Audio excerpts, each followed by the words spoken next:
Ano ang pangalan ng puno na national tree ng Pilipinas? Starts with letter N. Ray. Niyog. Hindi. Matigas to. Matigas. Niyug. Hindi siya namumunga. Niyog na baog.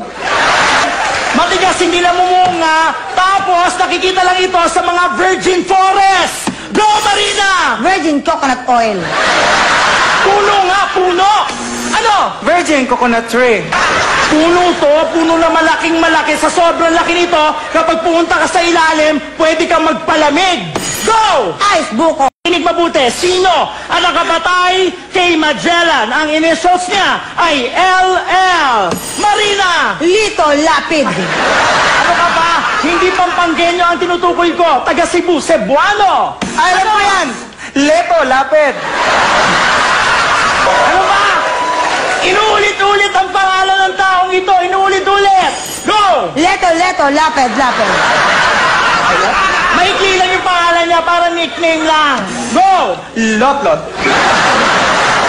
Nung pinatay nila si Magellan, marami siyang kasama. Lot and friends. Loka kayo? The correct answer is Lapu-Lapu. Ah, Lapu-Lapu and friends. Ang ibon na to ay ang national bird din ng Pilipinas. Starts with letter M. Ray. Manok. Hindi. M ang simula, A ang dulo.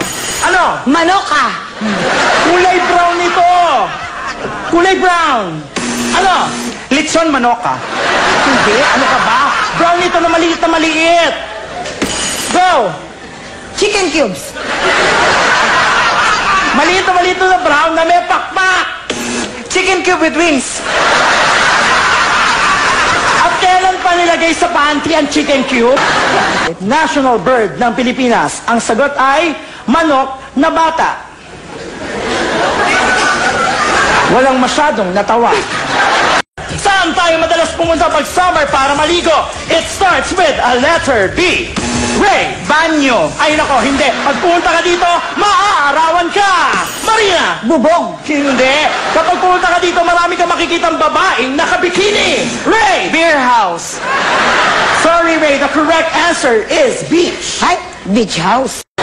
Ano ang ginagamit na flotation device sa dagat upang hindi ka malunod? Starts with letter S.